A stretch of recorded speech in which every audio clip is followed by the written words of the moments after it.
జనరల్గా స్పోర్ట్స్ ఆడేవాళ్ళలో మనం ఎలాంటి ఇంజురీస్ని ఎక్కువగా అబ్జర్వ్ చేస్తుంటాం, ఎలాంటి ఇంజురీస్ వచ్చే ఛాన్సెస్ ఎక్కువగా ఉన్నాయి?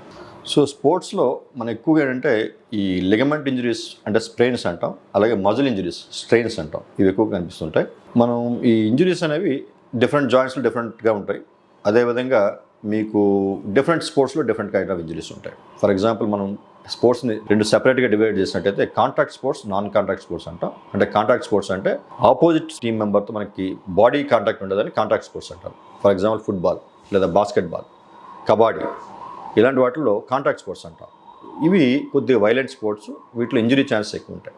Second thing non contact sports అంటాం. నాన్ కాంటాక్ట్ స్పోర్ట్స్ అంటే లైక్ టెన్నిస్, బ్యాడ్మింటన్, టీటీ, ఇటువంటి స్పోర్ట్స్ నాన్ కాంటాక్ట్ స్పోర్ట్స్ అంటాం. సో వీటిల్లో ఇంజరీ ఛాన్సెస్ కొద్దిగా తక్కువగా ఉంటాయి. అదేవిధంగా మనం జాయింట్స్ వైట్ తీసుకున్నట్టయితే షోల్డర్ జాయింట్లో మనం ముఖ్యంగా ఉన్నట్టయితే డిస్లొకేషన్ అంటాం. అంటే ఈ షోల్డర్ జాయింట్ జారిపోతుంది కొంతమందికి. లేదా అదేవిధంగా షోల్డర్ లాబరల్ టేర్ అంటాం. అంటే ఇది కాస్త ఈ ఓవర్ హెడ్ స్పోర్ట్స్ ఆడేవాడు పెయిన్ వస్తుంటుంది.